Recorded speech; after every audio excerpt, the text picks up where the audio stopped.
사연 읽어드리겠습니다.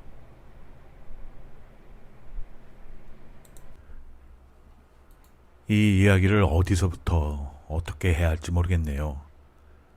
쓰는 내내 손이 부들부들 떨립니다. 하지만 속에 꾹꾹 눌러 담은 이야기를 하나하나 풀어볼 테니 제발 제 입장에서 들어주시길 바랍니다. 아내는 이상하리만큼 집순이었어요. 얼굴도 괜찮고 몸매도 중년이라 하기에 믿기 어려울 정도로 매끈하고요. 남들이 보면 어디 가서 좀 놀았겠구나, 속된 말로 남자 좀 홀리고 다녔겠구나 생각하시겠지만 천만의 말씀입니다. 아내는 거의 집에만 있었어요. 저한테 내조 잘했고 자식 돌보고 오직 집에서 자기 할 일만 했어요. 정말 완벽에 가까운 여자였습니다. 참고로 저는 집에서 그리 멀지 않은 곳에서 닭갈비집을 운영하고 있습니다. 그래서 거의 보통 가게 문을 열려고 오후 3시쯤 나갑니다. 그리고 새벽 2, 3시쯤에 들어오고요. 아무래도 집에선 잠자는 것 이외엔 하는 게 없다 보니 집안이 어떻게 돌아가는지 잘 모를 때가 많습니다. 그래서 아내와 고등학교 다니는 딸과 함께 저녁을 먹은 적이 손가락에 꼽을 정도예요. 근데 어느 날부터 아내가 돈가스를 자주 시켜 먹는 겁니다. 가게 문 닫고 새벽에 집에 돌아오면 돈가스 먹고 남은 플라스틱 용기들이 집안 분리수거 봉투에 담겨 있는 거예요. 아이, 지겹지도 않나? 처음엔 그 정도 수준이었는데 시간이 지나니까 거의 이틀에 한 번꼴로 돈가스를 시켜 먹는 겁니다. 그날은 아내에게 여보, 돈가스가 그렇게 맛있어? 거의 이틀에 한 번꼴로 시켜 먹네? 라고 물으니까 맛있으니까 시켜 먹는다고 말하더군요. 아무래도 저녁엔 아이도 학원 가고 혼자 있으니까 맛있는 돈가스를 혼자 먹나 보다 생각이 들었어요. 그래도 이 정도 맛있으면 뭔가 마력이 있나 보다 궁금하더라고요. 그래서 가게에서 정리를 하다가 배달 어플을 켜보니 제가 있는 가게까지 배달이 되는 겁니다. 맛이 궁금하기도 하고 마침 옆집 가게 아저씨랑 이른 저녁이나 같이 할까 해서 그 집 돈가스를 배달시켰죠. 근데 맛이 별로 없는 거예요. 도대체 왜 시켜 먹는 건지 모를 맛이더군요.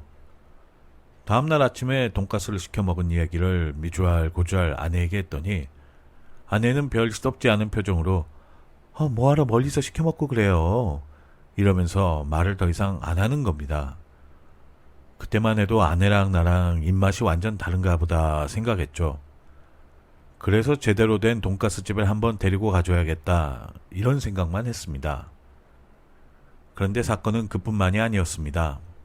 아주 결정적인 증거를 잡을 뻔한 일이 있었어요. 저번엔 가게에 출근하려다가 마침 집에 두고 온 게 생각이 나서 다시 집으로 돌아갔죠. 혹시나 하는 마음에 먼저 집에 전화를 걸어 여보, 건물주한테 보여줄 서류 좀 찾아놔줘, 지금 가고 있으니까, 라고 이야기를 했습니다. 집에서 나와 다시 돌아가기까지 대충 1시간도 안 지났던 것 같은데 그 짧은 순간에 아내가 자주 시켜 먹는 돈가스 오토바이가 아파트 정문 앞에 서 있더군요. 또 시켜 먹었나? 생각을 하곤 집에 올라가려고 엘리베이터 앞에 섰는데 마침 우리 집에 있는 7층에서 엘리베이터가 내려오는 거예요. 그리고 문이 열리면서 힘 좋게 생긴 체격 좋은 남자가 내리는데 돈가스 배달 조끼를 입고 있더군요. 그때만 해도 그런가 보다 했죠. 그리고 집에 들어와 보니 주방 테이블에 돈가스가 들어가 있는 봉지가 있는 거예요. 안을 들여다보니 돈가스가 대략 4인분 정도? 그리고 영수증을 보니까 호수가 우리 집이 아니라 옆집이더군요. 거참 빨리도 시켰네. 근데 옆집에 갈 게 왜 우리 집에 왔어? 란 생각이 들었어요. 그리고 안방으로 들어갔는데 아내가 없는 겁니다. 여보 어딨어? 라고 부르니 그제서야 아내가 샤워 중이라는 거예요. 돈가스 시켜놓고 샤워를 왜 하나? 순간 이해가 안 되는 거예요.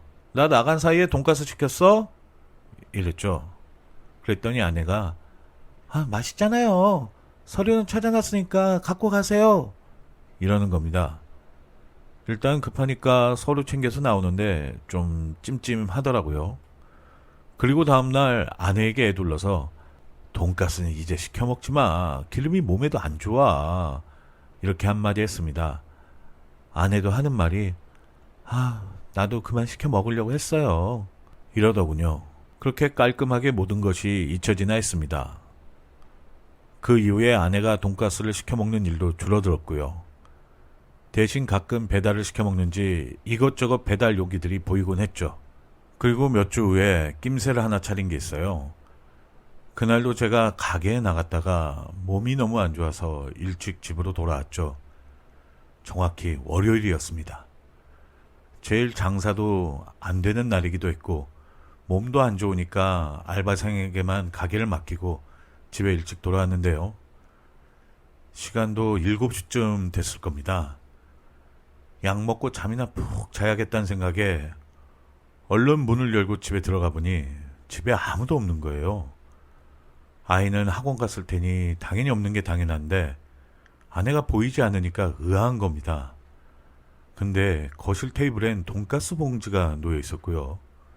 그래서 안방 문을 열었는데 거기에 아내가 속옷 차림으로 안방 TV를 만지작거리고 있길래 뭐해. 나 몸이 안 좋아. 약 좀 갖다 줘.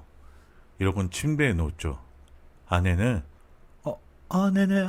갑자기 인터넷이 안 되길래 알았어요. 약 갖다 줄게요. 이러곤 나가는 겁니다. 그리곤 약을 주길래 돈가스 좀 그만 시켜 먹어. 이렇게 잔소리를 한 후에 약에 취해 잠이 들었어요. 근데 이상한 꿈을 꿨습니다. 아내가 웬 남자랑 황급히 안방에서 나가 어디론가 도망가는 꿈이었죠.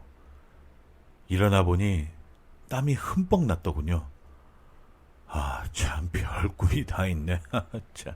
이렇게 생각하고 넘어갔습니다. 그러고 몇 달이 지났나? 새벽 장사 끝내고 아침에 일어나서 노트북을 켜보니 고장이 나 있더군요. 인터넷도 되질 않는 거예요. 그래서 AS 센터에 연락을 하려고 하니까 아내는 동네 컴퓨터 수리점이 새로 생겼는데 마침 세일 기간이라서 저렴하다며 거기로 전화를 건다고 하더라고요. 노트북도 무상 수리 기간이 지난 터라 고쳐놓으라고 해놓곤 가게로 나갔습니다. 장사 끝내고 새벽에 들어와서 보니 노트북도 인터넷도 잘 되더군요. 그래서 다음날 아침에 아내에게 어제 수리기사가 언제 왔어? 야, 인터넷 잘 되네 라고 했죠. 제가 출근한 뒤에 바로 와서 수리를 했다는 겁니다.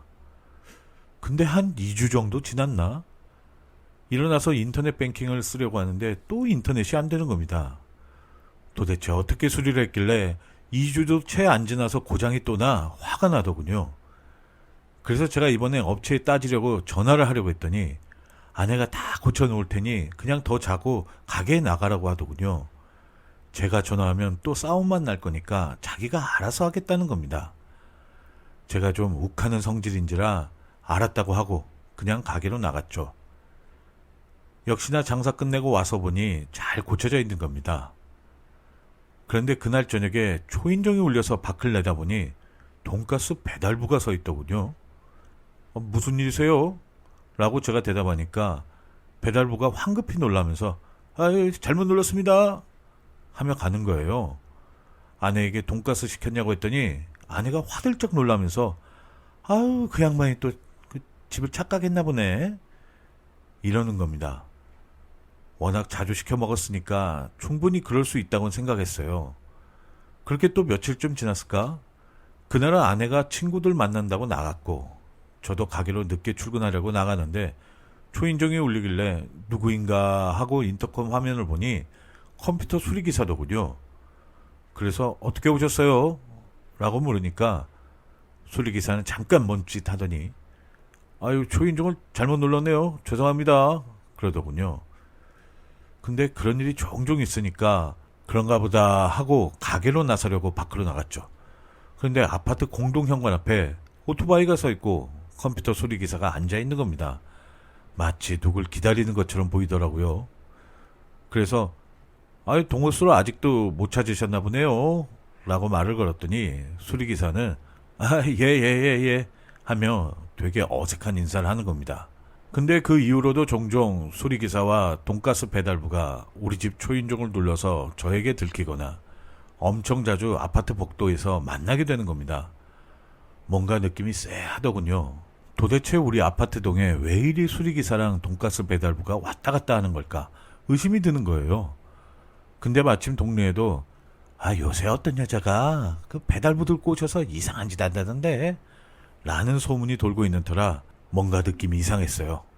설마? 란 생각도 들었어요. 왜 그런 거 있잖아요. 이상한 느낌이 싹 감도는 거.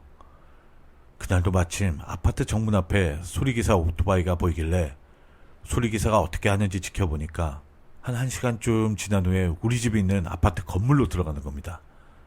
저도 따라 올라갔죠. 그리고 조금 있다가 현관문 비밀번호를 후다닥 열자마자 집 안으로 번개처럼 들어갔습니다. 솔직히 들어가는 그 순간 아내와 수리기사가 이상한 짓거리라도 하고 있으면 나는 어떻게 해야 하나, 둘을 어떻게 상대해야 하나 별별 생각을 다 하면서 문을 열고 들어갔는데 수리기사가 컴퓨터를 고치고 있더군요. 그래서 제가 우리 집은 왜 이리 자주 컴퓨터가 고장나요? 그랬죠. 그랬더니 약간 어버버버 하면서 그러게요 그러는 겁니다. 그래서 아내는 어디 있나 하고 안방문을 활짝 여니까 아내가 화장대 앞에 앉아서 굉장히 놀란 눈으로 저를 쳐다보며 왜요? 무슨 일 있어요? 그러는 겁니다. 아니 밖에 수리기사가 수리 중이면 밖에 나와 있어야지 여기서 뭐해? 그런데 그때 수리기사가 저 가보겠습니다 하면서 나가려고 하는 거예요. 얼른 쫓아서 나갔죠. 벌써 수리가 끝났습니까? 고치자면 잘 고쳐져요. 잘 고친다고 소문났다더니 매번 이게 뭡니까? 라며 추궁을 하는데 수리기사가 버벅대는 거예요. 그래서 제가 저도 컴퓨터공학과 출신인데 기계에 무슨 결함이 있는 거죠? 그거 알려만 주면 제가 한번 고쳐보려고요. 이러면서 따졌습니다. 근데 수리기사가 말을 버벅이는데 그때 증거를 제대로 발견했습니다. 수리기사가 양말을 안 신고 있는 거예요. 아니 자기 집도 아닌데 맨발로 들어온다? 좀 수상하잖아요. 게다가 바지춤이 후줄근한데 더욱더 확실한 건 지퍼가 열려있는 겁니다. 믿져야 본전인지라 당신 우리 아내랑 뭐 했어? 이러면서 확 멱살을 잡고 패대기를 쳤죠.